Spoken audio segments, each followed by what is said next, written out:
بسم الله الرحمن الرحيم الحمد لله رب العالمين وصلى الله وسلم وبارك على نبينا محمد بن عبد الله وعلى آله وصحبه أجمعين أما بعد waxaynu u balansaneen walaalayaal caawa muxaadaro cinwaankeedu yahay qasasu ahli الqur'an dadka ilaahay subxaanahu watacaala uu ku arsaaqay akhrinta kalaamkiisa subxaanahu watacaala iyo inay ilaahay ku caabudaan iyo waxyaalaha ilaahay subxaanahu watacaala uu ku manaystay ee nimcooyina wax ka mida inaynu iska xasuusino lacala allaha in ilaahay subxaanahu watacaala inugu naxariisto sheegsheega aynu sheegayno dadka saalixiinta iyo culimada iyo awliyadaas maqaamaadka ilaahay uu gaarsiiyeyna laga yaabo wax ka mida ilaahay aw ina gaarsiiyo oo ilaahay aynu ka rajaynayno subxaanahu watacaala oo runtii qisooyin mudan ku dayasho iyo in waxa weeyaan runtii aynu aragno karaamaadka ilaahay subxaanahu watacaala uu siiyey ee uu ku sharfay dadka wanaagsan ee saalixiinta ah ugu horreyn walaalayaal qisooyinku ama alqasas qur'aanka in badan ayuu ilaahay subxaanahu watacaala uu kaga warramay haddii ay tahay qisooyin dad ambiye ah iyo haddii ay tahay qisooyinka dad wanaagsan oo saalixiina oo aan ambiye ahayn dad awliye ah dad waxa weeyaan caabidiin ah oo cibaado badan intaba ilaahay subxaanahu watacaala waa ka warramay bal culimmadu waxay yidhahdaan qur'aanka saddex meelood marka loo qaybiyo meel ayaa ah qisooyin iyo qasas ah iyo akhbaar waxaana ku jirtaa cibro iyo ku cibro qaadasho ilaahayna subxaanahu watacaala waxa uu yidhi faqasusi lqasasa lacallahum yatafakkaruun nebi moxamedow uga qisood oo uga waran qasaska inay ku cibro qaataan oo ay ka fakaraan oo ay ku waantoobaan ayaa la arkaaya ama laga yaabaa sidaa awgeed qisooyinka waa sida culamada qaarkood ay ka cabireen jundun min junuud illah ciidamada ilahay bay ka mid yihiin subxaanahu watacaala waana asaaliibta waxay ka mid tahay ta'hiirka iyo saamaynta runtii fiican leh ee culammadu ay ku taliyaan tusaale ahaan macallimka ardayda wax u dhigaya inta ardayga uu ka odhan lahaa waxaa samey ama waxaa ka tag marmarka qaarkood in wixii uu doonayay inuu sheego inuu u soo bandhigo isaga oo qiso ku dhex jira waxyaalaha ugu badan ee runtii saamaynta ubadka wax weeyaan ku leh iyo wax weeyaan nafahaba waliajli hada baa ilaahay subxaanahu watacaala uu badiyey qur'aanka qisooyinka inuu ka warramo qisadii nabiyullaahi yuusuf markuu ilaahay ka warramay oo qiso dhammaystiran oo hal meel ilaahay uu kaga warramay qur'aanka iyada oo dhammaystiran ilaahay waxa uu ku khatimay laqad kaana fii qasasihim cibratun liuli lalbaab qisooyinkooda waxaa ku sugan ku cibro qaadasho ayay ugu sugan tahay dadka caqliyada leh waxaan xasuustaa kelmad uu leeyahay alimaam abu xaniifa raximah allahu tacaala oo hadda aanan si fiican u dabdinaynin laakiin uu tilmaamayey yani qofku baab uu dhigto oo waxa weeyaan fiqiya ayaa waxaa laga yaabaa marmarka qaarkood qofka inuu xagga saamaynta iyo faa'iidada uu uga fiican yahay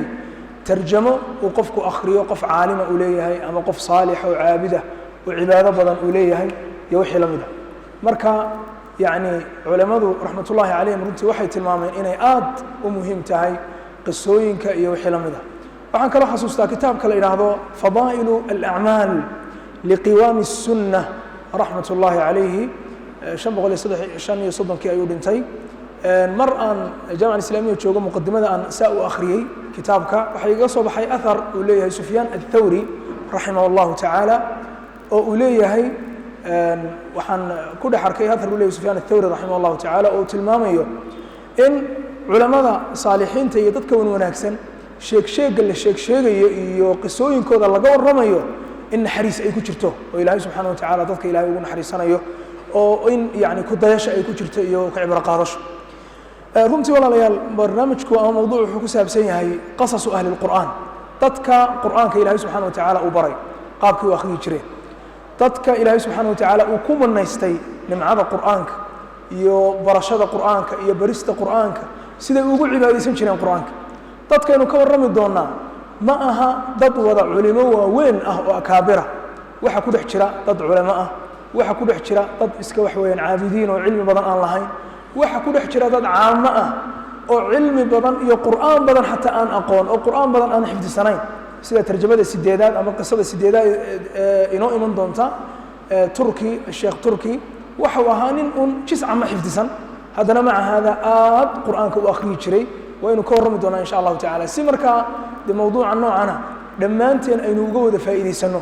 oo aan saamayntiisu aanay ku koobnaan oo keliya ardayda ama culimada ama mashaayikhda qur'aanka xifdisanaya si fiican u yaqaana waxaan ku bilaabayaa ugu horreyn asbaabta qofka ku kaalmaynaysa in qur'aanka qofku uu akhriyo oo weliba akhrintiisa uu badsado wax ka mida inaan tilmaamo ilaa 8 sababood inaan si degdega aan u dulmaro sababta koobaad ee qofka ku kaalmaynaysa qiraa'ada qur'aanka iyo akhrintiisa marka ugu horeysa qofku horta inuu dareemo cadamada iyo weynida uu leeyahay qur'aanku istishcaaru cadamati alqur'aan weynida qur'aanku uu leeyahay walaalayaal marka aynu dareenno waxa taasi ay keenaysaa inaynu badsanno akhrintiisa oo fadligiisa aynu ogaano oo wuxuu ilaahay subxaanahu watacaala qur'aanka uu dhex dhigay oo cilmi iyo waano iyo ku cibro qaadasho ah waxa ajarra ilaahay subxaanahu watacaala uu yeelay akhrinta la akhriyayo shafeecada aakhira uu shafeeco qaadayo kullu hada qofku hadduu xasuusto waa wax qofka ku dhiiri gelinaya inuu badsado akhrinta uu akhriyayo qur'aanka sababta labaad ee qofka ku kaalmaynaysa qur'aanka inuu akhriyo weliba akhrintiisa qofku uu badsado in qofku uu ogaado cumrigiisa in qofka lagala xisaabtamayo saacadaha mirirada ilbiriqsiyada maalmaha bilaha sanadaha ina soo maraya ilaahay subxaanahu watacaala aakhira waa aweyna weydiinaya waqti wax wanaagsan aynu ku bixinayno mooyaane waqti kale oo dhanna waynu ka murugoon doonaa waa waxaynu ka xumaan doonno weeyaan sidaa awgeed walaalayaal taasi waxay keenaysaa akhrinta qur'aanka inaynu badsanno oo waqtiga yaray aynu helnaba ee fursad iyo jaaniska inoo soo baxaba inaynu gelino sidaynu u akhriyi lahayn si aynu u kororsanno miisaanka xasanaadka ilaahay agtiisa subxaana watacaala aynu ku yeelanayno qodobka saddexaad sababta saddexaad ee qofku ilaahay subxaana watacaala ugu kaalmaynayo qofku inuu badsado akhrinta qur'aanka qofku inuu ka dheeraado uu ka fogaado dunuubta iyo macaasida oo dunuubtu waxay hor istaagtaa camalada saalixa qofka in la waafajiyo oo waxaa laga yaabaa qof qur'aanka aad u akhriyi jiray inta dembi uu la yimaado in ilaahay subxaanahu watacaala uu ku ciqaabo in akhrintii qur'aanka uu akhriyi jiray laga joojiyo waana ciqaabyada weliba qarsoon ee aan muuqanaynin alxaafid ibnu ljawsi alxambali raximah allahu tacaala 597 ayuu dhintay waxa uu ku tilmaamay fii sayd alkhaatir marmarka qaarkood qofku dembiga uu galo ilaahay subxaanahu watacaala qofka waa ku ciqaabaa ciqaab weliba qofku aanu dareensanayn ayaa qofka ilaahay uu ku ciqaabaa oo talo ciqaabtaasi waa maxay qaswat lqalb qalbigiisa in la engegisiiyo oo qalbigu noqdo qalbi engegan oo aan khushuuc iyo ilmo iyo ilaah ka baq midnaba wax weeyaan aanu ku jirin badan oo ka muuqda waxaa laga yaabaa qofka in lagu ciqaabo alkhushuuc fi salaha qofka in laga siibo oo qofkii salaadiisa ay noqoto bilaa khushuuc waxaa laga yaabaa qofka in lagu ciqaabo qiraa'atu lqur'aankii farabadnaa ee qofku uu akhrisan jiray qofka in lagu ciqaabo in laga hor istaago oo qur'aankii aan qofka la waafajin akhrintii badnaa uu akhriyey waana ciqaabaad runtii iyo cuquubaad fara badan oo weliba culculus oo weliba kaaga daranka qofku aanu dareemaynin in qofkaasi uu ku dhex jiro ciqaab ilaahay subxaanahu watacaala waa waxyaalaha ilaahay subxaanahu watacaala uu ku tilmaamay qur'aanka reer banu israa'iil markii dembiyadii ay ku dhaceen iyo waxyaalaha ay sameeyeen iyo ballamadii ilaahay ay ka baxeen ilaahay wuxuu ku ciqaabay qaswat lqalb fabima naqadihim miihaaqahum ballan burintii badnaa ee ay la yimaadeen lacannaahum wajacalnaa quluubahum qaasiya ilaahay wuxuu yidhi waanu nacdalnay qalbiyadoodina weliba waxaanu ka dhignay qaar qaasiyo weliba engegsan baanu ka dhignay idan axibati alkiraam qaswatu lqalbiga qofka qalbigiisu inuu engego oo uu salaada ku khushuuci waayo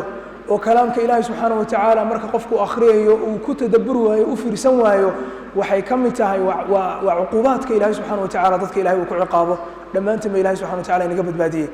waxaa maalin loo soo galay baa la yidhi nin la odhan jiray kurz ibnu wabra isagoo ooyaya markaasaa lagu yidhi yaa kurzu maxaa kugu dhacay maxaad la ooyeysaa halkaa ku xanuunaysa markaasaa waxa uu yidhi baabii muqlaq wa sitrii musbal xalay albaabkayguna waa xidhnaa oo maan furin daahuna waa ii wax weeyaan dadsanaa oo yacni maan kicino xalay maan baraarugin salaaday qiyaamuleylkii xalay aan tukan lahaa ayaa i dhaafay oo iga tegey taasaa markaa waxay keentay inuu ilmeeyo oo uu ooyo oo dadku intay soo booqdaan ay ku yidhahdaan maxaa kuu dhacay ma qof baa kaa dhintay ma meel baa ku xanuunaysa ma waxun baa lagu soo sheegay waxa uu ka ooyaya maxay tahay xalay inaanu tukan qiyaamuleylkii salaadii qiyaamuleylkii xalay inaan la waafajin intaasuu la ilmeynaya sidaa awgeed waxa uu ku sii daro uu ku sii xigsiiyey arrintaasi waxay ku timi un dembi aan ku dhacay ayay ku timi wamaa daaka ila lidanbin axdathtuh dembigii aan dembaabay ayaa ilaahay subxaana watacaala waxa uu igu ciqaabay in waxa weeyaan aanu ii waafajin xalay salaadii qiyaamuleylki sida awgeed walaalayaal waxaynu dareemaynaa qofku istikfaarta fara badan ee qofku uu badsanayo waxay qofka ka khafiifinaysaa dembiyadii fara badnaa ee qofku uu galay uu shaqaystay waana waxyaalaha qofka ku kaalmeynaya camalada saalixee wan wanaagsan waliajli hada baa salaada marka aynu tukanno marka salaada laga baxo istikfaar baynu bilownaa astaqfirullah astaqfirullah astaqfirullah xajka marka la dhammeeyo waxa la yidhi ilaahay subxaana watacaala dembi dhaaf weydiista camalada saalixa waxaa dembi dhaafka ilaahay subxaana watacaala aynu uga dalbaynaa liajli طalab اlmasiid in ilaahay subxana watacaala khayrka ilaahay kuu kordhiyo dunuubteena ilaahay subxana watacaala u yareeyo camalladeena saalixu ay badato oo ilaahay subxana watacaala in badan aynu u dhowaano sababta afraad ee ka qayb qaadanaysa qur'aanka akhrintiisa qofku inuu farabadsado xasuusadka qofku uu xasuusanayo yani tadakur alujuura alcadiima ajarada waaweyn ee ilaahay subxaana watacaala u yeelay almutaratiba calaa qira'ati alqur'aan ajarada ilaahay subxaana watacaala uu ka dhaliyey akhrinta qur'aanka la akhriyayo oo akhrinta qur'aanka la akhriya ajaro badan baa loo sheegay man qara'a xarfan min kitaab illah qofka hal xaraf akhriya waxuu helayaa baa la yidhi hal xasano halka xasanana waa 10 xasanaad 10 xasano ayuu ilaahay subxana watacaala u qoraya waa halkii xaraf sida awgeed halka khatme ee qofka qur'aanka uu dhammaynayo bilow ilaa dhammaan sheikhuna sheekh alkhudayr xafidahu llah waxa uu tilmaamay in 3 milyan oo xasano qofkaasi uu shaqaysanayo 3 milyan oo xasano inay tahay cinda allahi subxaanahu watacaala wafadlullahi waasic fadliga ilahayna weliba waa ballaaranya ajaradaa qofku inuu xasuusto oo 3 milyan oo xasano oo laga yaabo qofku bishiiba haddii maalin kasta qofku hal jis oo qur'aana qofku uu akhriyo in 3 milyan oo xasano qofkaasi uu shaqaysanayo runtii walaalayaal wax aad iyo aad u sahlan ma ah waa wax aad iyo aad u culus oo ilaahay agtiisa wax weyn inoo ah in sha allahu tabaaraka watacaala 5 tandiim alwaqt asbaabta ka qayb qaadanaysa akhrinta qur'aanka qofku inuu badsado waxaa ka mid a qofku waqtigiisa in uu nidaamiyo oo qofku uu samaysto waqti qofku qur'aanka uu akhristo weliba samaysadka qofku waqtigaa uu samaysanayo waqtigaas waa inaanu noqon waqtiga iska dayacan alwaqt almayit waqtiga la yidhaahdo waqtiyada tusaale ahaan qofku yani maalan duhurkii oo kale qofku markuu soo rawaxe weliba qofku uu qadeeyo ee dhici karto qofku inuu mashquulo ama qofku in markaa aanu wax badan akhriyi karin waqtiyada awqaadda mayidka la yidhaahdo awqaadda noocaasa qofku inuu ku beego maaha qur-aanka waa in dirwatu salaami lwaqt waqtiga ugu horeeya ugu sharafta badan leh waa in qofku uu ku beegaa waxaan xasuustaa sheekh alcalaama sheekh alkhudayr cabdilkariim alkhudayr xafidahu llah kitaabu tawxiidka sheekhu marka uu akhriyayey dhexda sheekhu isagoo maraya ayaa dowladii hore ee sheekhu kitaabka uu ku dhigayay baa dhammaatay waxaa markaa loo baahda inuu sheekhu kitaabka uu dhammaystiro oo waqti kale oo saa'id ka ah waqtiga dowladda in la sameeyo sheekhu xertii wuxuu ku yidhi ka taliya waqtiga aynu ku biirinno ee aynu ku darayno si aynu u qaadanno kitaabu tawxiid oo aynu u dhammaystirno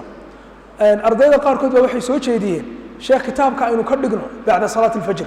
salaada subax marka laga baxo kabacdi noo dhammaystir maalin 2 cisho 3 cisho intay noqotaba masjidkaaga ka akhri aanu kugu nimaado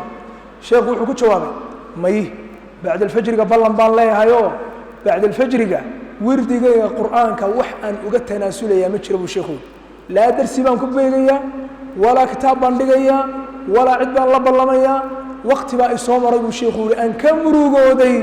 oo aan dayacay qur'aanka waynu tilmaami doonaa sheekh alkhudayr haddii waqtiga inoo saamaxo qisada ugu dambaysa weeyaane sheekha ilaahay subxaana watacaala waa culamada mucaasiriinta in badan ilaahay uu waafajiyey akhrinta qur'aanka in badan inay akhriyaan weliba oo wirdigooda qur'aanka weliba uu bato haddii fursadda inoo saamaxdo insha allah waynu gaari doonaa marka shaykhu waxa uu u yeelay bacda salaati alfajr oo awqaadda ugu muhiimsan ee qofku uu leeyahay ah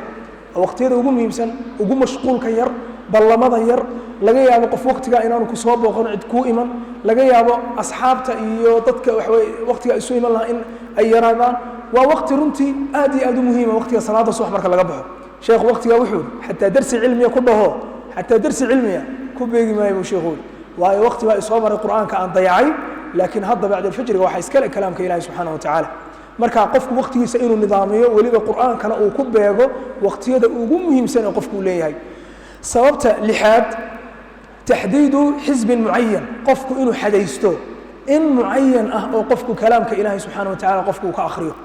oo weliba intaas oo u munaasiba waqtigaaga iyo awoodda weliba aad leedahay ilaahay subxana watacaala uu ku siiyey oo dadka qaarkood waxaa dhici karta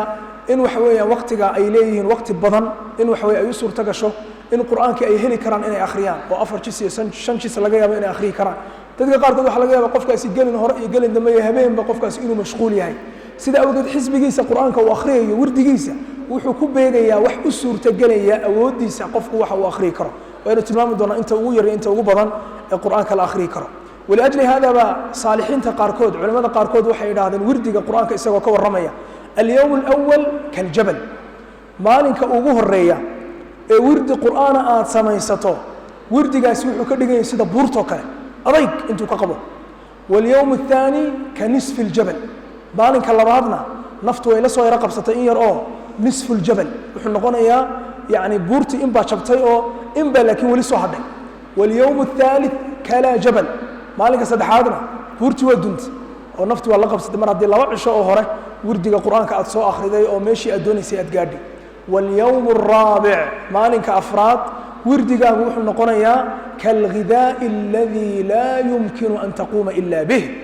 غددا يعنتظى أضبا هنتهي إلا أنت الآن تسعون كريمبا أو يكون غنيا وردي القرآن ولأجل هذا ما أن فهم كرنا هذا شيخ الإسلام ابن تيمية رحمة الله عليه مركي أرضي قار أي كلها هايين شيخ إن بدن بالمسجد كفرددا صلاة الصبح مركي لقبحه شيخ إلى برقضي أنت إيجاري سيقول رحض أي سرقة بنيس أي شيخ مسجد كفرديتي مركي صاوحة وتلمامه ويري هذه غدوتي تاني وامحي وأنت أن كنا وراء إلهي سبحانه وتعالى يعني كهذه روحي الروح ذي قدر ذي أود ذي ويان haddii aan awoodayda aan ka tago awoodaydu way jilcaysaa oo way dhacaysaa taasaynu ku fahmi karnaa wax fara badan oo ilaahay subxaanahu wa tacaala uu waafajiyey shaykhul islaam ibnu taymiya raxmatullaahi calayhi oo cilmi la qoro iyo mid la dhigo intaba ah iyo cilmi la faafiyaba in ay ahayd awood ilaahay subxaanahu wa tacaala uu ka siiyey kalaamka ilaahay iyo dikriga ilaahay ku xidhnaanshaha uu ku xidhnaa taasna insha allahu tacaala muxaadarada tarjamada shaykhul islaam ibnu taymiya ayaynu kaga warrami doonaa iyadoo balballaaran cibaadadii imaamkaas raxmatullaahi calayhi qaabku ilaahay u caabudi jiray ee cajiibka ahayd insha allahu tabaaraka wa tacaala qodobka toddobaad ama sababta toddobaad qofka ku kaalmaynaya qur'aan badan qofku inuu akhriyo qiyaamul leylka salaada qofku habeenkii uu tukanayo salaada qofku habeenkii uu tukanaya waa asbaabta ugu muhiimsan ee qofka ku kaalmaynaya akhrinta qur'aanka qofku inuu akhriyo iyo qur'aanka qofku inuu xifdiyo iyo qofku qur'aanka inuu fahmaba intaba saameyn ugu badan saameyn aad u badan bay ku leedahay salaada qofku habeenkii uu tukanayo ولأجل هذا العلامة الأمين الشنقيطي رحمه الله تعالى صاحب أضواء البيان أو كورن يا كتاب كيس تفسير أضواء البيان قيام الليل كو قفك وحو سهل يا حفظك قرآنك قفك وحفظيه وحو كلا سهل يا فهمك قفك قرآنك أو فهميه بل وحو كعبري لا يثبت القرآن في الصدور قرآنك الله بها كمصبه ولا ييسر حفظه ولا فهمه إلا القيام به في جوف الليل هبينك صلاة إلا قلت كذا موية وحكى لبا قرآنك كمصب مضى لا يثبت القرآن قرآنك كمصبه في الصدر الله بها ولا ييسر حفظه ولا فهمه حفظ كيسا يفهم كيسنا مفض يديه وحلمد إلا القيام به في جوف الليل هبينك استقبرك قفك ونكع قرآنك قفك وكوكع قفك قرآنك وكل عبادة يشتغل قفك وكويرديه ولأجل هذا إلهي سبحانه وتعالى وكور في سورة المزمل إن ناشئة الليل هي أشد وطئا وأقوم قيلا إن ناشئة الليل ساعدها هبينك قيام كقفك وتكنيو آياتك وحكسوا الرمين قيام الليل هي أشد وطئا يدأ يأو ناكسا وطئا بمعنى مواطأة وموافقة إن عربك إلى قلبه أوضى الصعود أو إسوافقه oo waxa carabka aad ka akhriyayso qalbigaagu uu fiirsado oo tadabburkii baa looga jeedaa iyo fahamkii iyo waxa weeyaan yani qofka quraanka inuu u fiirsado wa aqwamu qiilan yada ayaana xagga oraah ahaan wanaagsan oo toosan marka xifdigii iyo fahamkii labadiba qiyaamul leylka qofku uu tukanaya waa waxyaalaha ugu badan ee qofka waxa weeyaan ilaahay subxaanahu wa tacaala qofka quraanka uu ku sugo xifdigiisa iyo fahamkiisaba sababta sideedaad ku khatimayo asbaabta ducada iyo baryada qofku uu baryayo ilaahay subxaanahu wa tacaala oo baryada qofku uu baryayo in ilaahay subxaanahu wa tacaala qofka uu ka mid dhigo min ahli alqur'aan oo ilaahay subxaanahu wa tacaala qofka qur'aanka uu ka dhigo qur'aankaasi ka u shafaaco qaadi lahaa oo ilaahay uu ku arsaaqo akhrinta qur'aanka badsashada qofku uu badsanayo ducaduna waxay ka mid tahay asbaabaha ugu waaweyn ee ilaahay subxaanahu wa tacaala addoonka ugu naxariisto ducaduna runtii walaalayaal waa silaax iyo hub weliba culus waa silaax cajiib ah oo la yaab badan oo khayr kasta oo qofku uu doonayo inuu gaaro uu ku gaari karo waxa weeye ducada sida awgeed walaalayaal ducada inaynu badsanno oo weliba awqaadda ijaabatu ducaada nabigu inoo sheegay calayhi salaatu wasalaam ducada in la aqbalo ducada inaynu badsanno walaalayaal ducadu aad iyo aad bay inugu yartahay ducadu way inugu yartahay ducadu way inugu yartahay ducada aynu badsanno awqaadda weliba sida gaarka nabigu u sheegay calayhi salaatu wasalaam sida adaanka iyo qiimitaanka dhexdooda sida sujuudda in lagu ducaysto oo qofku marka uu sujuuday uu dhaho subxaana rabbiya alaclaa qofku inuu ku sii daro ducooyinka qofku waxa weeyaan wixii u suurtagelaya in waxa weeyaan faakthiruu fi ducaa baa nabigu yidhi calayhi salaatu wasalaam faakthiruu yani badiya ducada ku dhex badiya waxa weeye sujuudda fainahu qamiinun an yustajaaba lakum waxay mudan tahay ducada sujuudda dhexdeeda in laydinka ajiibo laydinka aqbalo adducaa fi الثuluث الأخير min الليل juska ugu dambeeya saddex qaybood habeenkii marka loo qaybiyo thuluthka ugu dambeeya habeenkii ducada qofku ducaysanayo waa ducaa cajiiba walaalayaal ilaahay ba subxaanahu watacaala soo dega markaasaa ilaahay waxa uu leeyahay hal min daacin qof ibaryayaa ma jiraa oo faastajiiba lahu oo aan ka ajiibaa maliku lmuluuk boqorkii boqorrada subxaanahu watacaala ayaa inugu leh maxaad doonaysaan maxaad iga codsanaysaan aan idin siiye sida awgeed walaalayaal ducadu waa in meel culus aynugu jirtaa wixii dhibaatee kugu dhaca waxa ugu horeeya qalbigaaga ku soo dhacaya waa inay noqotaa duco haddaad xanuunsato waxa kugu horeeya qalbigaaga ku soo dhacaya yaanu noqon dhakhtar hebel iyo dhakhtarkii ugu fiicnaa talo kumuha lamarkiisii isii iyo ii sheeg iyo waa in marka ugu horreysa horta aynu garaacno albaabada samada intaan albaabada moobilada la garaacin albaabada samada waa in la garaaca oo ilaahay subxaanahu watacaala la baryaa in ilaahay uu ku shaafiyo ilaahay uu ku caafiyo oo waxa weeye caafimaad saraaca ilaahay uu ku siiyo waynu sheegi doonaa insha allah qisooyinka qaarkood haddii ilaahay na gaarsiiyo subxaanahu watacaala qodobka ku xiga intaan u gudbin qisooyinka qur'aanka muddo intee leg baa lagu akhriyi karaa axaadiista nebiga sala allahu calayhi waaalihi wasaxbihi wasalam markaynu eegno inta ugu badan ee sunnadu ay ku soo aroortay ee qur'aan lagu akhriyi karo muddada ugu badan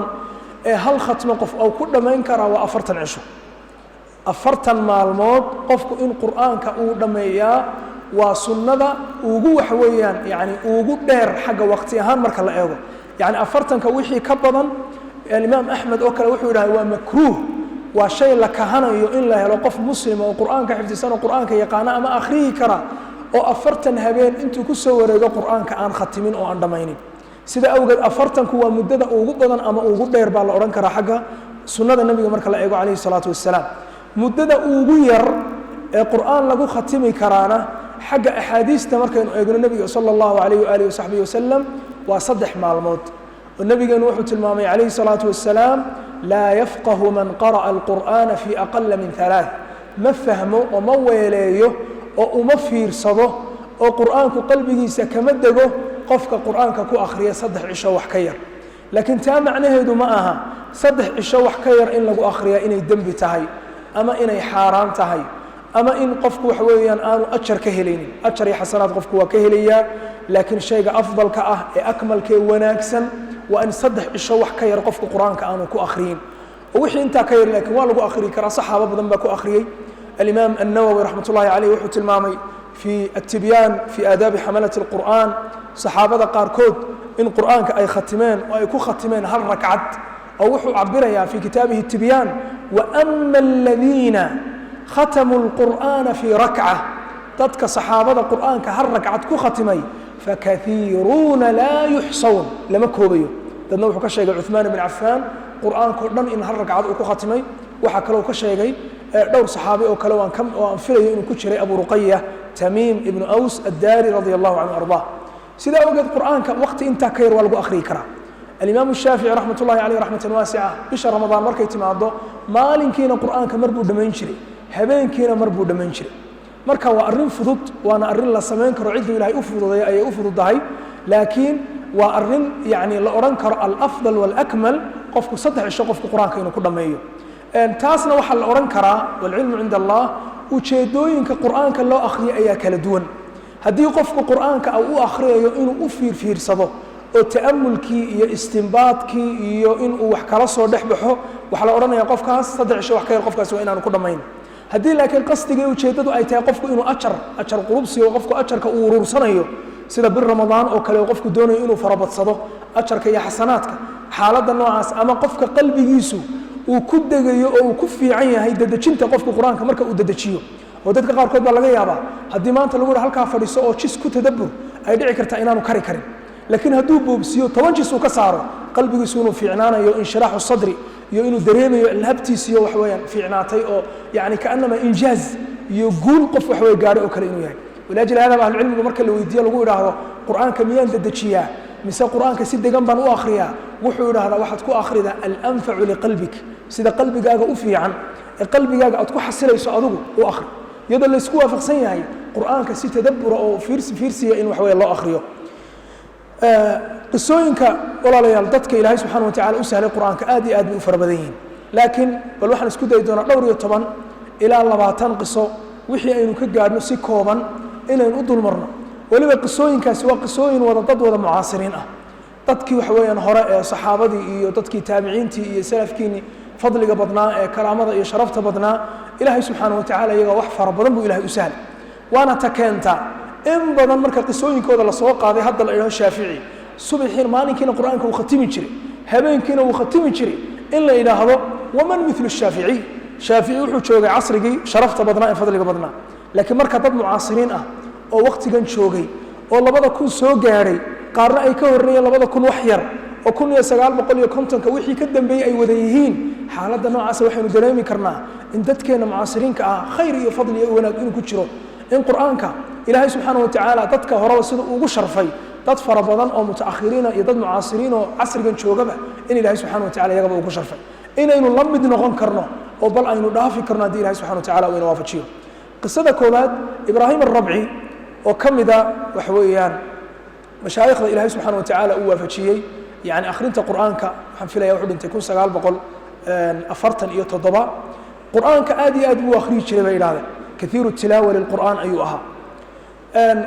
وقتي كم ذا واحد عظيم يعني قفك مركي إلهي سبحانه وتعالى وفتشي قرآنك احفظ الله يحفظك احفظ الله يحفظك تعرف إلى الله في الرخاء حالة قفك وكسبين هي عافماتك يا برواقضة يحوق وقفك حوق سود ما يسكترين هاي وحي قفك فربط صده أي إلهي سبحانه وتعالى سلنسيا أو وفتشيا مركي قفك تشلعه ee uu taag dareeyo ee awoodiisa qofka ay dhacdo man shabba ala shay'in shaba alayh qofku sidoo ku soo barbaaro ayuu qofku uu ku weynaada sida awgeed quraanka inuu aad u akhriyo ayo sheekhu caadist sheekh ibraahim ar-rabci waxa la yiraahdaa waqtiyada kamida noloshiisa waqtiyadii ugu dambeeyay ayaa loo soo galay isaga oo salaad isagoo isla maqan oo koome ku jira oo tukanaya oo waliba u tukanaya jiho aan ahayn qiblada jiho aan ahayn xagga qiblada ayuu u tukanayay markaasaa inta ay gabari u soo gashay ayaa waxay ku tiri tusalli li ghayri alqibla qiblada meel aan ahayn ayaad u tukanaysaa isaguna wuxuu ku jiraa koomo ilaahay wuxuu solonsiiyey inuu akhriyo aayadda ah fa aynama tuwallu fathamma wajhu allah war meel kastoo aad u jeesataan ilaahay baa subxaanahu wa tacaala yani idin soo qaabilaya oo aayaddu waxay ku soo degtay xaaladda ama qiblada la garan waayo iyo wixii la mid ah marka ilaahay subxaanahu wa tacaala wuxuu solonsiiyey isaga oo miirkiisu aanu joogin inuu u jawaabo gabadhii oo weliba aayad qur'aan ah weliba uu ugu jawaabo fa aynama tuwallu fathamma wajhu allah aad baan u badantay qodobkaasi uu inoo soo socdaa ninka labaad ee saalixa ah ee aynu wax ka sheegi doono ibraahim alhuwaysh waxa uu dhintay 1985 iyo 1405 hijriyada culimadu waxay tilmaameen markay u tarjumeynayeen maalin walba xisbigiisa wardigiisa quraanku wuxuu ahaa 2 jis oo quraan oo akhriyo labada jis ee quraan oo akhriyo waxay keenay jirtay in uu dhameeyo wax weeyaan bishii walba inuu khatimo quraanka wax weeyaan 2 goor markii uu weynaaday daadiisu ay weynaatay ee shaqadii uu ka fariistay taqaacud bay iraahdaan qofkaasi uu taqaacuday yani amalkii shaqadii qofkaasi uu ka fariistay waxay noqotay inuu laba jibaaro wardiga quraanka walku 2 usbuucba mar uu dhameyn lahaa inuu usbuuci kastaba hal mar uu khatimo أي كانت أحمد الحاج حسين العلاوي ومن أردنية أحمد الحاج حسين آل علاوي إن كيس أيان أنا أقول لكم مي والشيخ يوسف الإرادة ومن أهل العلمية وعلماء رنتي يعني إجازوين كرنتي كوفي عن كم ذا إن كيسو الشيخ يوسف ابن أحمد الحاج حسين أبهاي كمو تجي شرين بوري القرآن كأخرنته وآخريه iyo qiyaamu leylka wirdigiisa habeenkii uu tukanayo markuu yaraa iyo markuu weynaaday xaaladii uu caafimaadka qabay iyo xaaladuu xanuustay intaba xataa xaaladii mariidka uu ahaa ee tacbaanka uu ahaa ee uu xanuunsanayay ee dhakhtarka aanu ku haynay wirdigiisa qiyaamu leylka habeenkii kamuu tegi jirin buuri waxuu isku dayi jiray wirdigiisa qur'aanka habeenkii uu akhriyayo ama istaag ku akhriyo ama fadhi ku akhriyo ama jiif ku akhriyo marnaba inaanu ka tagin wirdigiisa qur'aanka uu akhriyayo runtii walaalayaal waa tawfiiq iyo waafajin ilaahay subxaana wa tacaala addoommadiisa qaarkood ilaahay uu waafajinayo waxa weeyaan cibaadaadka noocaas axmed ibnu axmed saciid waxa uu dhintay 1991 qur'aanka waxay yidhaahdaan wuxuu u xifdisanaa dariiqo aad u layaab badan wuxuu xifdisanaa lambarada suuradaha iyo lambarada aayadaha iyo lambarada bogaga oo haddii lagu yidhaha boga noocaasa bilow wuu bilaabayaa xifdigiisu sida uu culus yahay waxa uu ahaa dadka qur'aanka aadka u akhriya ilaahay subxaanahu wa tacaala uu ku sharfay akhrinta badan ee qur'aanka ay akhriyayaan markii loo tarjumeeyey waxaa la tilmaamay isaga oo xanuunsanaya oo aad u xanuunsanaya oo koome ku jira ayuu akhriyayay qur'aan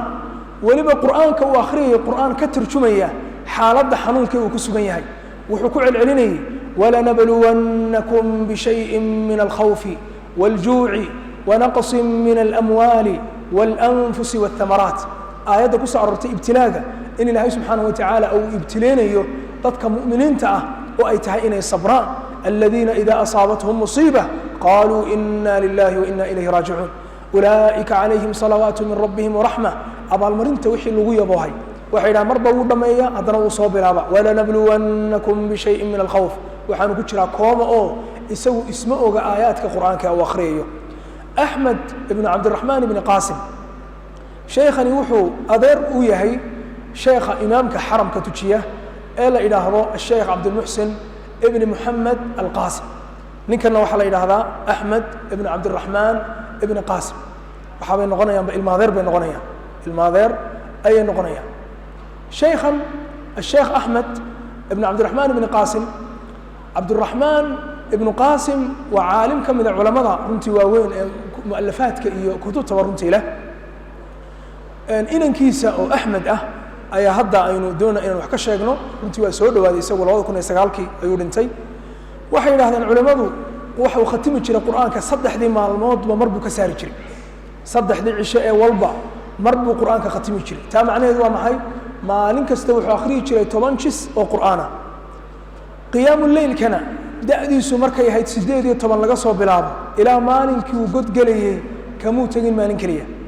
18 jir laga soo bilaabo markuu caqliyaystay ee uu qaangaaray 3 sano ka bacdi ilaa intii godka uu gelayay uu dhimanayay mar kaliya kamuu tegin ayaa culimadu u tarjumanaya ay yidhaahdeen waqtiyada ka mida waxa ay yidhaahdeen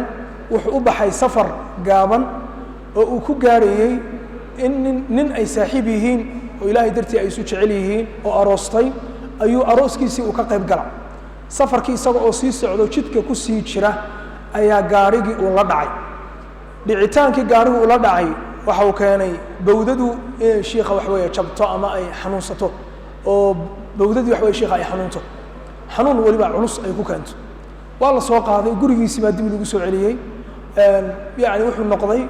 de qof waxa wadada xanuunayso oo muddo ayaa wax weeye xanuunkaas u hayay habeenada ka mida ayaa wuxuu ku riyooda iyadoo oo lagu leeyahay yaa axmedow istaagoo tuko markaasuu yidhi ma kici karo lugta ay xanuunaysa bawdada ay xanuunaysa ma kici karo markaasaa lagu yidhi xaggaa ku xanuunayso markaasuu bawdada halkii jabtay ayuu tilmaamay markaasu wuxuu yihi riyada dhexdeeda waxaan ku arkay iyadoo bawdadii la ii salaaxayo oo la masaxayo oo wax lagu tufayo wax lagu akhriyayo oo laleeyahay haddaba istaago ka kac fadhiga haddaba wuxuu yihi markaasaan intan indhaha kala qaaday aan istaagay oo aad moodaa weligay inaan waxba igu dhicin ninkii jabay iyo bawdadii xalay ay xanuunaysay xalay markaan seexday iyo waxbaba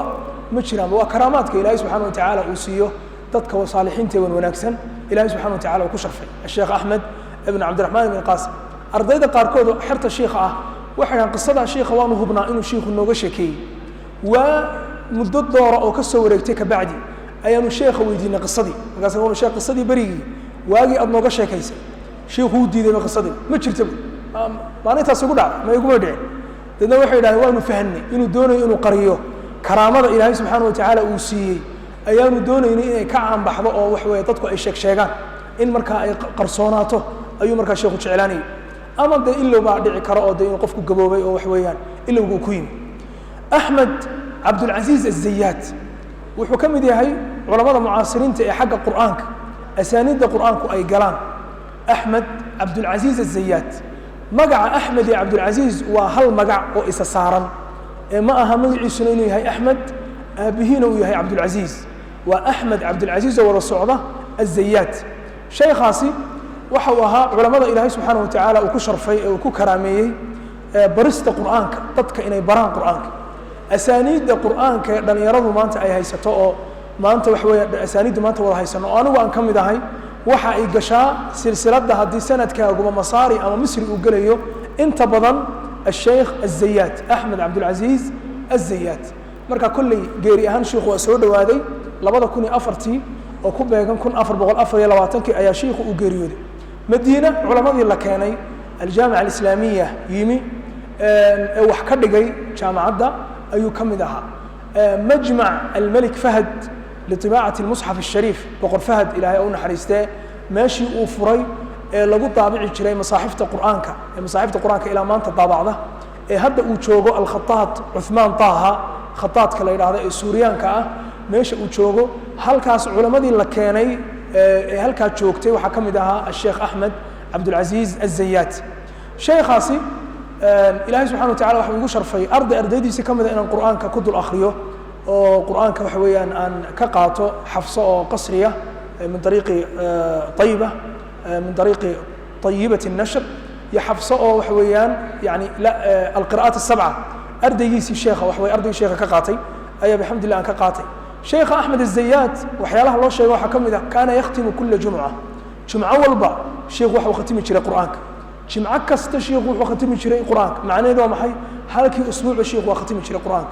ولبا الله صعوه شيخ هدي هبين بوحو كو حويان مشغول سنة إقراءك يدقست قف الشيخ ودقي قرآنك هذا مع هذا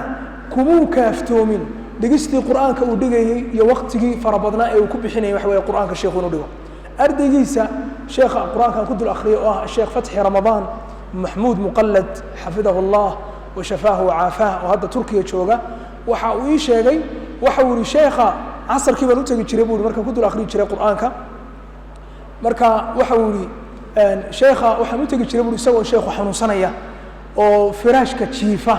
ayaan u geli jiray guriga markaasuu sheekhu wuxuu igu oran jiray akhri quraanka markaasaan ku dul bilaabi jiray markaasaan ku dul wadi jiray markuu igu yiraahdo jooji ayaan joojin jiray mararka qaarkood buu yiri casarka laga bilaabo ilaa iyo cishaha waan akhri jiray buu waxaanu joojin jirnay salaada markuu sheekhu intuu tukanayo oo kaliya salaada maghrib hadana dib sheekhu firaashkiisa intuu qabto jiifsado ayuu igu oran jiray akhri markaasaan ku dul akhri jiray وهكذا صلاة العشاء وضد الله سبحانه وتعالى وقت ذو ضمبة وأهري قرآنك يا أخرين الآخرية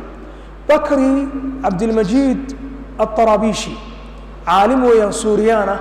وعلماء أوجو أسانيد دواوين أما علماء أوجو أسانيد دار وحويان عصريا إسناد كعالية لا أي وحوي كم دها دوان يا شيخ أوجريودي رحمة الله عليه رحمة واسعة بكري الطرابيشي أي عانكويا أرديديس أي هذا أرديسي لأو من معمرة وعمر دير إلهي سبحانه وتعالى وحويا جرسية أيوها الشيخ بكري الطرابيشي شيخ سوريانا أيوها إنك استوى مركي دنب الشيخ وريقي ماشي إماراتك والشيخ هلكا وكنا في بحي رحمه الله تعالى رحمة واسعة وحا شيخ اللي ويديو لقوري قرآنك انتاد ختمتا أما صادوا أخرها يوميا شيخ وحلو حنا أخري جري شنشس أما لحجس أيان أخريها ومالي والبا الشيخ كريم راجح وكم ذا علماء سوريان كأه وولبا عالم يعني شيخ هذا الله يقانو شيخ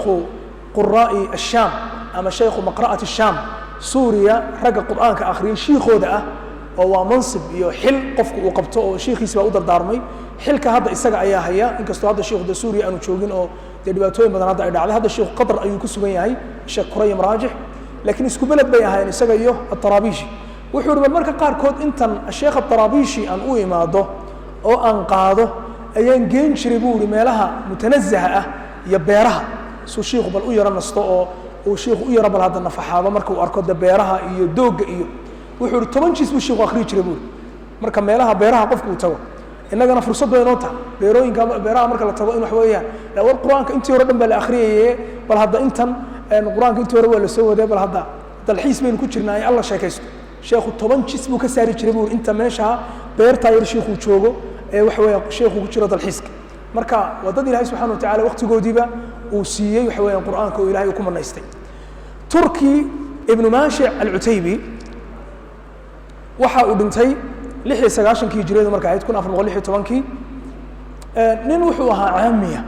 oo quraanka aan aqoon quraanka aan xifdisanayn quraanka wuxuu ka yaqaanay jis amma ayuu xifdisanaa hadana maca hada waqtigiisa wuxuu ku bixin jiray jiska amma inuu ku celceliyo markuu dhameeyaba dib u soo bilaaba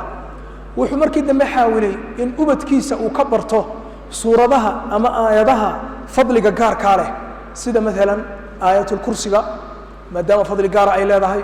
labada aayadood ee ugu dambeeya suuratul baqara suuratul kahfi suuradaha noocaas iyo aayaadka noocaas hadda inuu kororsado si waqtiyada fadliga badan uu ugu celceliyo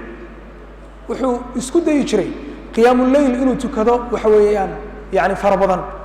waxa la tilmaamay salaada cisha markuu ka baxo wuxuu tukan jiray 3 ragcadood oo salaada cisha ka dambeeya oo witriya uu seexan jiray marka uu soo kacana 12 ragcadood oo qiyaamul layl ayuu tukan jiray markaas waxa lagu wari 3 ragcadood ee fiidka gelinka hore ay sii tukanayso miyaanay ku fiicnayn inaad gelinka dambe mar haddaad kacayso xagga dambe inaad xagga dambe aad ka tukato waxaan ka baqayaa buuri inaan kici waayo marka inaan sii hormarsado witrida horta aan isku sii hubsado salaatii witridii hadhowna haddii marka dambe ilaahay kiciyana subxaanahu wa tacaala aan kaco ubadkiisu waxay yidhaahdeen qiyaamul laylku habeenka ma tegin inta aanu garanayno qiyaamul laylku aad iyo aad buu ugu dadaali jiray waqtiyadii uu xanuustay ayaa habeenada ka mid ah ayuu waxa weeyaan ooridiisa ama xaaskiisa uu ku wuri ikici saacadu markay inta gaadho waana xanuunsanaya waxay tiri waxaan arkay xanuunkii oo ku darnaaday xanuunkii oo ku cuslaaday isagii aad u taahayo oo hurda waqtigii waxay gaadhay oo igu wuri ikici waxay tiri waxaan u naxariistay oo aan isiri waxba damar hadduu maanta xanuunsanayo waxba uu kicin qiyaamul layl intii horeba uu soo tukanayay bal hadda caawa iska nasto mar hadduu xanuunsanayo tabcaan u yahay markii salaadii subax ay u kicisay oo saacadii uu eegay oo arkay qiyaamkii habeenkaasi inuu dhaafay ayuu ku wuri xaaskiisii ku wuri maxaad ii kicin weyday markaasay tiri wallahi waan kuu naxariistay wuxuu ku jawaabay ma waxaad iiga naxariisatay naxariista ilaahay naxariista ilaahay يعني قيام كان كعيو يا صلاة أن تكون أيان أن كديا نحرست إلهي سبحانه وتعالى أدنى واحد لهذا وكون نحرست يا واحد أركاده واحد وصلنا يو تاه يو واحد مركع يسرعه وحبيانه مركع واحد يلاهين آدي أيو قحمار وقت يدي قدام بيسي حنونك مركع وقدر ناضه واحد هم يور وركيسه وها صلاة أو أنت وقعه مساجد وكأدم يشرب إلى عشان يتواصل أي مؤذن وها أنت وقعه أيا وحول نشري ما تكذب كسرنا نشري ما تكوني مركز صلاة تكون شري ما أدمي صلاة ما أدمي أيوه نشري سبعة حنون صنع يا ومالمه قدام يسوي حوالي نفتيس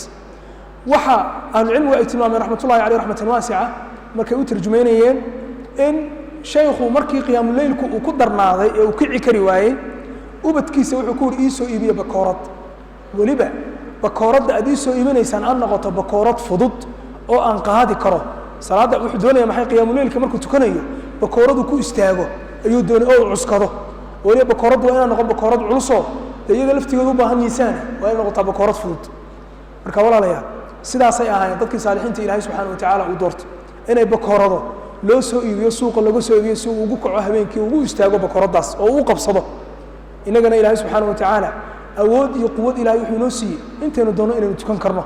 marka Ilaahay subhanahu wa ta'ala ayna waafajiyo waa tusaalayaal aynu ku dayanayno saan tilmaamay Turki al-Utaybi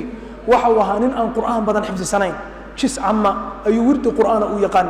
kaas uu ku celcelin jiray markaas laga yaabaa hal majlis hal boos isagoo fadhiya saddex goor inuu dhameeyo oo soo bilaabo oo ku celceliyo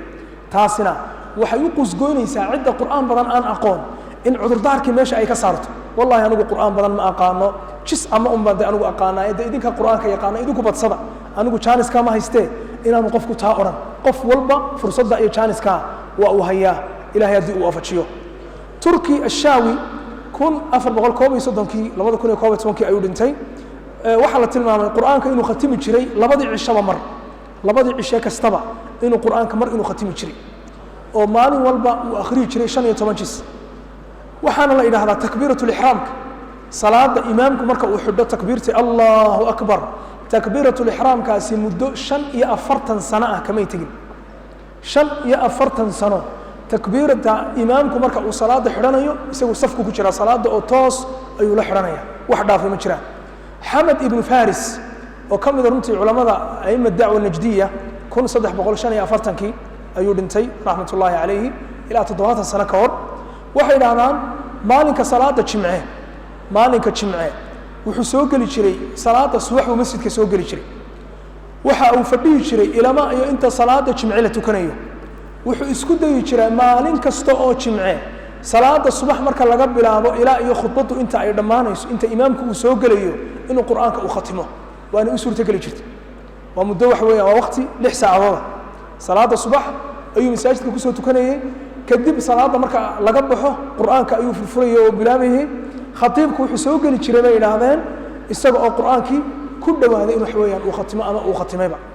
waxa uu ka warramay Sheikh Salih Al-Usaymi حفظه الله تعالى وحوري بشهر رمضان الشيخ حمد بن فارس قرآن كوحو ختمي جري صدن قرب قرآن كختمي جري ما لنكستا هل ختمه أيو كساري جري خلف الشمري وحو هاتتك إلهي سبحانه وتعالى وفشي قرآن بدن إلى أخريان وحي رهضان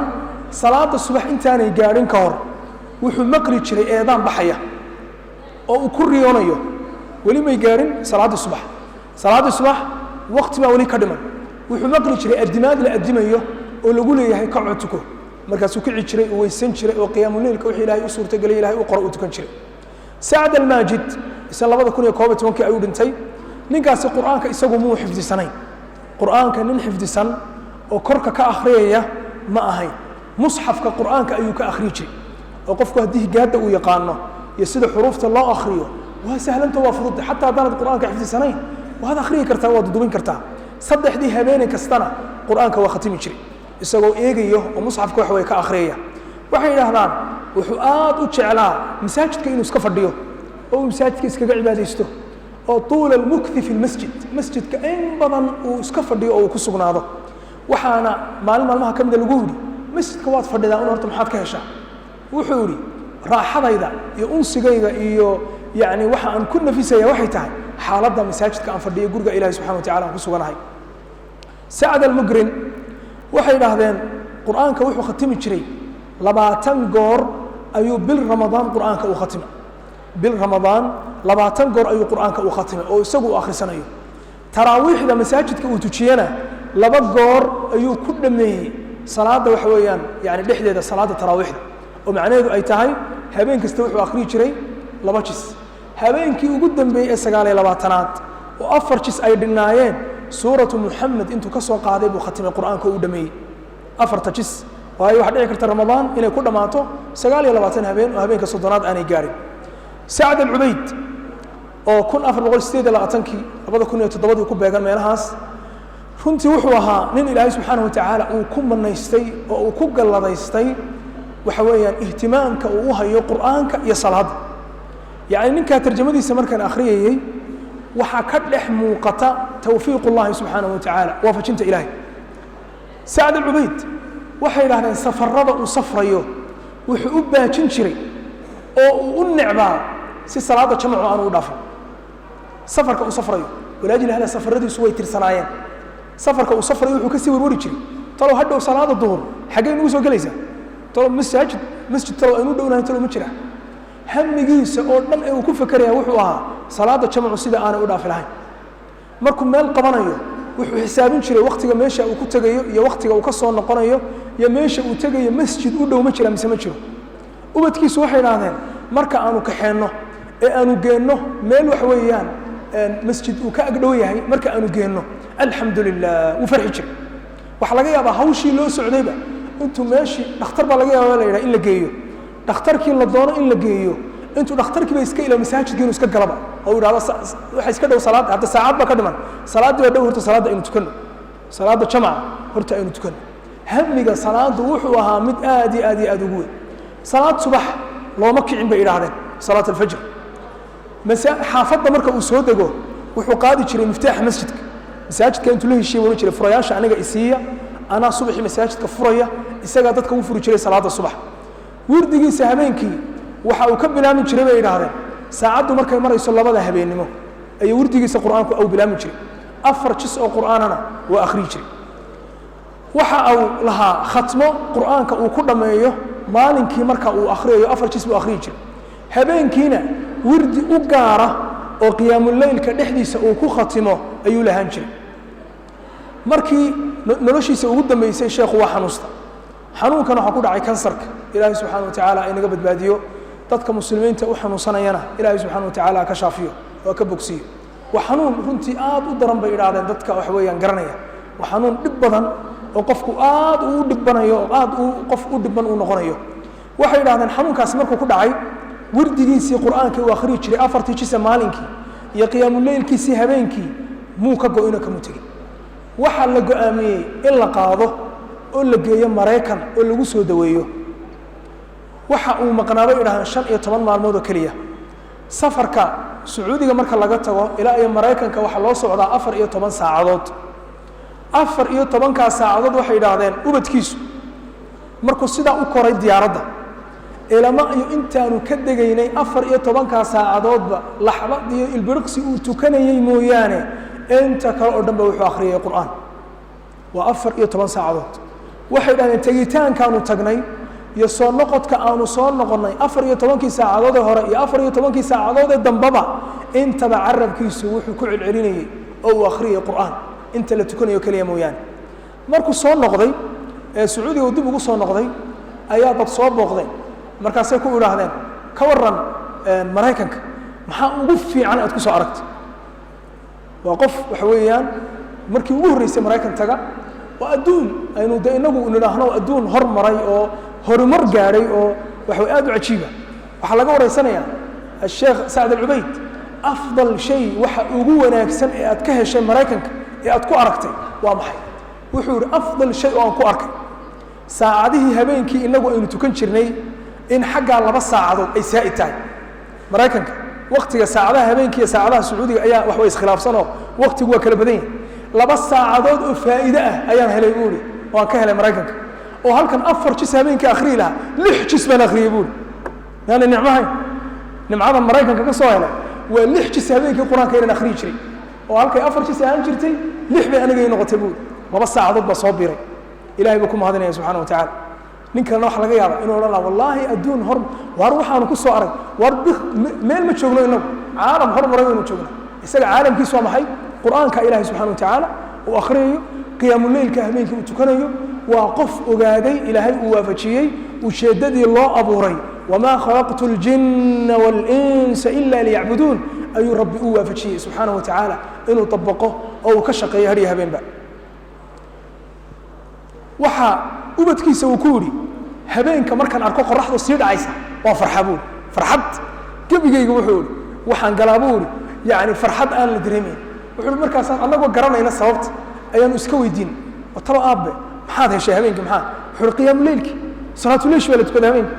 habeenkii salaatu leesh waan tukanaya marka wuxuu ku faraxsan yahayba qorraxdu maalinka ina dhacdo habeenkii soo gala si cibaadada ilaahay subxaanahu wa ta'ala ilaahay u caabudo طبعا يعني waxyaalaha yani ay sheegaan waxa kamid ah inuu sabirkiisu inuu aad u badnaa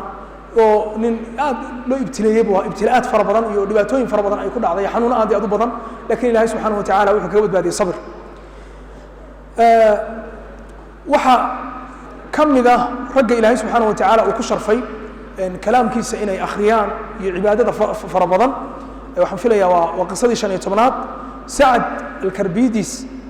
oo 1415 dhintay waxay yiraahdeen maalinka jimcaha masjidka wuxuu soo gali jiray salaada saacadu markay marayso 7 subaxnimo ayuu soo gali jiray waxaanu isku dayi jiray maalin kasta oo jimcaha inuu khatimo sida hara uu soo sheegay qasaska qaar kood saddex habeen oo kastana quraanka inuu khatimo ayuu hadana isku dayi jiray waa khatmo labaad khatmo waxa iska leh maalinka jimcaha khatmo labaad waxa iska leh habeenka qiyaamul leelka inuu khatimo khatmo saddexaad salaad kasta oo farala ka bacdina wuxuu akhriyo jiray 3 jis salaad kasta oo farala ka bacdina 3 jis buu akhriyo jiray yani 3 goor ayuu khatami jiray saddex khatmo oo kala duwan baa u socotay wirdi maalinkii u socda wirdi habeenkii u socda iyo wirdi maalinka jimco oo kaliya wax way socdo maalin kasta oo jimco uu dhameynayo quraanka uu soo bilaabayo nin ay saaxiib yihiin ayaa wuxuu su'aalo wuxuu weydiiyay uu ku yiri goorma ayaad maryaha cusub aad xirataa goorma isqurxisaa oo maryaha cusub aad xirataa markaas wallahi de markaan shaqada tagay iyo marka asxaabta aan la kulmayo wixii lamida wuxuu anigu maryaha cusub waxaan xidhaa xaaladda rabbiga aan la kulmayo ilaahaaga markaan hor istaagayo subxaanahu wa tacaala rabbiga yani wuxuu doonay inuu waaniyo oo uu ku waaniyo uu idhaahdo war salaada aynu tukanayno ayaa mudan in labis fiican loo xidho in badan baan runtii walaalayaal aynu aragn salaada subax oo kale baan hadda u fiirsada dadka qaarkood masaajidka wuxuu ku imanaya maxay bijaamihii yaraaye oo xalay uu ku seexday bijaamihii yaraaye guriga ku dhex marayay xalay uu ku seexday ayuu masaajidkii salaadii subax ilaahay la hor istaagay subxaanahu wa tacaala toddobada barhka markay gaadhana shaqada wuxuu xidhanaya labiskiisii ugu dambeeyey la kaawadeeyey oo halkan loo suray oo la diyaariyey labada teebaa mudan in maryaha cusub loo xidho ma salaada subax baa mudan mise shaqada shirkadda uu ka shaqaynaya ayaa mudan jawaabta idigaa ka jawaabaya qisada ku xigta sacad alcabdallah nin wuxuu ahaa qaariya wuxuu ku dul akhriyay qur'aanka sheekh cabdilcaziiz cuyuun asuud sheekh ayman suweyd sheekhiisii sheekh ayman suweyd sheekhuu ku dul akhriyay qur'aanka cabdilcaziiz cuyuun asuud marka ninkan sacad alcabdallah waxay isku xer ahaayeen sheekh ayman waxa sheekh cabdilcaziiz cuyuun asuud uu doonay inuu ku dul akhriyay saddexda qiro ee dhammaystiraya toddobada القراءات المتممة أيها ليلة وحوها نين إندولا أيها عندها وحبة كما أركي جري شيخي الشيخ عبد العزيز عيون السود وحا دختركو أو كويري مركو حنوستي وحا ضبها هانتا مقالة إنا تكبح حضو أو تولي يرؤدو ميل يرؤدو 15 كيلومتر وشرت مقالة هالكا إنا الدكتو أو يضبها هانتا وهالكا عانا كسو عبدو شيخي مركا هالكي بو قدبي هالكي بو اسكدقي 15 كيلومتر أيو جرى معي مقالة أردقي سي سعد العبد الله قرآنك الشيخ يسوي كتب الآخرية وحوش على هذا إن أنا قرآنك كلا شري وقرآنك أنا كلا جويني إسقوا إن دلا أيا وحي هذا الصبح والبا أنتوا كتجوا وحوي ينقولوا يسووا كتجوا أيا وحو قبل شري شيخ وهلك ودقين 15 كيلومتر با صبح والبا وسي شري أو سو شري يا الله صعدا أو هلينيا نين لبعض أو إسنا إن دلا أو قرآنك إسنا دوني إنه قيبه وحفظيه لبعضنا إن دوله أيا إسوده كعنت إسودانه nin walba wax weyn kale ayuu gacanta haya waxay yiraahdaan waxay sii mari jireen meel wada yaro ciriiriya oo waliba wadadaas ay tahay meel beer ah oo lagu tala galay wax weeyaan in xoolaha lagu waraabiyo oo xoolaha wax lagu siiyo oo wadada yar ciriiriga ah ayaa labadaan in indhoolaha subax walba 15 kilomitirna ay sii jaraan oo sii socda 15 kilomitir oo soo socdana ay sii jaraan si sheekha quraan ay uga soo bartaan oo ay wax weeyaan ilaahay subhanahu wa ta'ala uu baro wax cilmiga quraanka يعني سدا يقول دجالين يتوفيق الله سبحانه وتعالى أسي صالح بن عبد العزيز العجلان وحى إسناؤها من الله سبحانه وتعالى قلبه يسوي كحره مسجدك يوحوي صلاة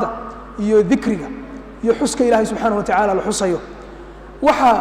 يعني وحى آدي وجود دهر جري سدا هرأ صوت المناقص سوين كقاركم صلاة جماعة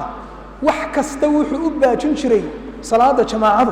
in wax weeyaan ay u suurto gali weydo ama salaada jamaacada haduu ka baqo inay dhaafto wax kastaba inuu baajiyo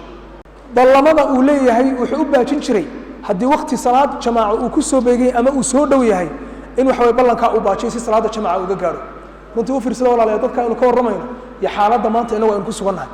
ya salaadu sida wax laga wax weynba wallahi masaajidda hore ku soo tukanna qiimtaanka maxaa ka dhiman 3 daqiiqo waa masaajidda hore ku sii gaarayna waxa laga yaabaa dad rukuuc ka gaadho رجعات هذا كجارد وحوم هذا كجارد وحوم بيننا كل أهين أي الله جابه لكن تذكر إلهي سبحانه وتعالى وحكو شرفه ورجل قلبه معلق بالمسجد قف من قلبه يسوي كحرية محي مسجد كو كحرية قلب آدي مهمة أي ترجمة يسوي كل شيء أنا أبد كيسة وحو آدي وقد يجري شقبة أي شقين يعني إني كتها هانو أي كاب سامان ووايا ما دام العقل راتب أي كو قاضنا يعني إني حلال مرتان وشيل الحارانة أي سكا إلاليان أي أبد كيسة كل دردار من شيء وحنو كورة شروبة كيسة يا ولدي بكر وصيف بكر شغالة قور هرقبة وقور هرتك وضدك وقور هرق وصيف مركز دنبنا وقود دنبه شغالة عدة وقور ريساق شانا النقو عدة وقود دنبه سانا النقو سي شغالة أدو حلال ميرتو شغالة أد قوانا يسو إني تاهي شغالة حويا أد اسكهبتو إن بدن رتي والله لهدانو إقل ما أنت واقعين إن بدن من أركنا سيك بدنو تشير شانتا دقيقة وقود دنبه يأيو تمانك دقيقة وقود دنبه يأيو 10 daqiiqo xagga hore ka soo habsaantay iyo wax badan wax laga yaabo inaan inoo tirsanayn waxa aynu ka waranay wada culimo waxay ahaayeen caraba culimadeena Soomaalida wax kamid ah hadaynu ka sheegno Sheikh Ali Suufi Sheikh Abdul Rashid Abihi inankiisu wuxuu ka warramay in waxa weeyaan wuxuu yidhi markaan azhar wax ka baran jiray ayaa waxaa la ii sheegay buu yidhi aabbahaa baa transit ku ah masar oo soo galay masar waxaanu joogayaa 2 saacadood marka aabbaha baa ku doonaya oo ku dalbaya gaadh wuxuu jaamacaddii meeshii baan ka tegey waxaan doonay buu yidhi inaan u tago oo soo booqdo wuxuu yidhi markaan u tegey waxaan u tegey isagoo qur-aan akhriyayo oo wirdigiisii qur-aanka sheekhu dadejinaya wuxuu yidhi markaasaan la kulmay dabeedna waxaan doonay buu yidhi inaan dee yaro warwaraysto oo jeebku gacanta geliyay buu yidhi in xoolo uu hayay ayuu isiiyey wuxuu yidhi markaasaan ku yidhi ka warran xaafadii carruurtii reerkii wuxuu waxaan doonayaa dee aabba muddo badan aanu kala maqnayn oo 2 saacadood aan jaanis isu helnay waqti badan inaan wada qaadano sheekhu wuxuu intuu saa ii soo eegay sheekh cali ayaa wuxuu yidhi yaa waldi waxaan kugu yeedhay saan lacag kuu siiyo lacagtaadi waad qaadatay haddaad ila sii fadhiyo soo qur'aanka aan akhriya aad ila sii akhriyaysana ila sii akhri haddii shaqo kale aanan haynin ilaa fulaan iyo hiblaaye iga warran oraba jaamacaddaadi ku noqon waxbarashadaadi dib ugu noqon oo dadka ilaahay subxaana watacaala qalbigooda uu geliyey maxay xubbiga iyo jacaylka qur-aanka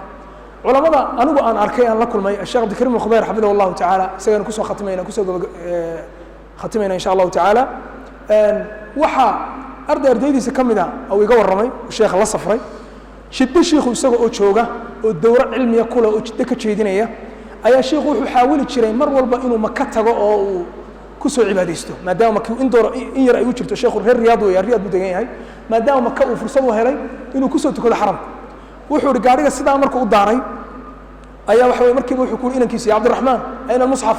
musxafkii meeyi wuxuu yidhi waxaan u dhiibay musxafka inankan aanu asxaabtanahay inan aanu asxaabnahay weeyaan inanka sheekha qisada ka warramaya aanu isku fasal ahayn jaamacadda aljamca islaamiya waxa uu igu yidhi ana shirka dambe ayaan saarana dabeedna wuxuu yidhi sheekha musxafkii baa loo dhiibay wuxuu bilaabay buu yidhi suurat albaqara ayuu xagga sare ayuu ka soo bilaabay qur-aanka wuxuu yidhi markaanu maka galnay ee aanu ku dhownahay oo shiikhu aala cimraan uu sii khatimayo 4 jis iyo weliba jarjar 5 jis oo wax yar la weeyaan ayuu sheekhu musxafkii isku laabay markaasuu isoo qaabilay buu igu yidhi kayf xaalak magacaagu waa maxay oo yacni dee uu is yidhi bal dee inankan xagga dambe idiin saarana maanta o dhan aad ka mashquulsanay bal hadda yar eeg anna wuxuu yidhi gaadhiga waxaan usoo koray saan shiikha u eego samtigiisa iyo cibaadada iyo siduu ilahay u caabudayay subxana watacaala haarana waa inagii usoo sheegnay darsigiisa salaada subax shiikhu inuu ka cudur daaranayo liajli in wax weeyaan waqtigii qur-aanka uu ka mashquuliyey waqti dhoweyd oo shiikha walaalkii uu dhintay sheekh abdikariim alkhudayr xafidahu allah ayaa waxaa soo booqday oo madiine ka tegey sheekhuna sheekh maxamed almukhtaar ashanqiidi xafidahu allah marka sheekh almukhtaar madiinuu ka baxay riyaad buu tegey 7 saacadood ayaa loo kala socdaa inta udhaxaysa taqriiban yani ilaa 8 saacadood madiine iyo riyaad oo caasimadda sacuudiga ah markii sheekha uu tegey sheekh abdikariim alkhudayr isagoo doonaya inuu u tacsiyeeyo maadaama walaalkii uu dhintay maalinkaa darsigii waa la baajiyey darsigii intaanu tagnay darsigii sheekh almukhtaar ashanqiidi ayaa la yidhi darsi maanta ma jiro shiikh waa safray oo saaxiibkii sheekh alkhudayr oo walaalkii uu dhintay buu usoo tacsiyenaya waxa ardayda qaar ay ii warrameen oo ay igu yidhaahdeen markuu u tegey sheekha alkhudayr ayuu wuxuu ku yidhi sheekh maxamed almukhtaar sheekh maxamedow ma gaari baad ku timi mise diyaarad baad ku timi markaasuu maya sheekh gaari baan ku ma madiine ilaa iyo riyaad 8 saacadood gaari soo saarnay yaa sheekh wuxuu yidhi istafadnaa khatmaanu faaidnay buu hal khatmo ayaanu ka soo saarnay buu sheekh intaanu jidka soo soconay dadka ilaahay subxana watacala uu ku sharfay weeyaan 8 saacadood iyo 6 saacadood iyo safarada ay safrayaan ku khatimaya qur-aanka dadka waxaynu uga jeedanaa qasaskooda markaynu ka warramayno ku dayasho wanaagsan baa inugu sugan waa dad qaarkood hadda nool yihiin oo weli aan dhiman qaarna waa dad wax way dhowaan dhinteen waa dad mucaasiriin ah waa dad ilaahay subxana watacaala uu waafajiyey kalaamkiisa iyo dikrigiisa inay sidaa u akhriyaan oo ay u dudubiyaan tawfiiqduna kow bay ka tahay iyo waafajinta ilaahay iyo ducada iyo istikfaarta fara badan ee qofku uu la imanayo ilaahay subxana watacaala qofku in badan inuu weydiisto ilahay subxana watacaala dambi dhaaf oo dunuubtan ina saaran ay naga kala fududaato si nuurkii iyo khayrkii cibaadaadkii aynu ugu wax weeyaan fududaanno oo qalbigan wax weeye ugu soo jeesto runtii qisooyinka in badan oo ka mid ah waxaan ka faa'iiday kitaabka la yidhaahdo shada alyasamiin min akhbaari almucaasiriin oo kitaab runtii ka warramaya akhbaarta culamada cubaadda ah ee ilaahay subxana watacaala uu waafajiyey cibaadaadka iyo qiyaamu leylkaba qisooyin dhowr qiso aan ku darayna way jiraan ilahay subxana watacaala waxaynu weydiisanaynaa in ilaahay subxana watacaala uu ina waafajiyo اللهم اغفر لنا ولوالدينا ولجميع المسلمين اللهم ارحمنا برحمتك الواسعة العظيمة اللهم اجعلنا من أهل القرآن يا ذا الجلال والإكرام اللهم اجعل القرآن لنا شفيعا اللهم اجعل القرآن لنا شفيعا اللهم اجعل القرآن قائدنا إلى الجنان يا ذا الجلال والإكرام اللهم اجعل القرآن قائدنا إلى الجنان يا ذا الجلال والإكرام اللهم ارحمنا بالقرآن وارفعنا بالقرآن واجعلنا من أهل القرآن وارزقنا فيه الإخلاص والقبول يا ذا الجلال والإكرام صلى الله وسلم وبارك على نبينا محمد وعلى آله وصحبه أجمعين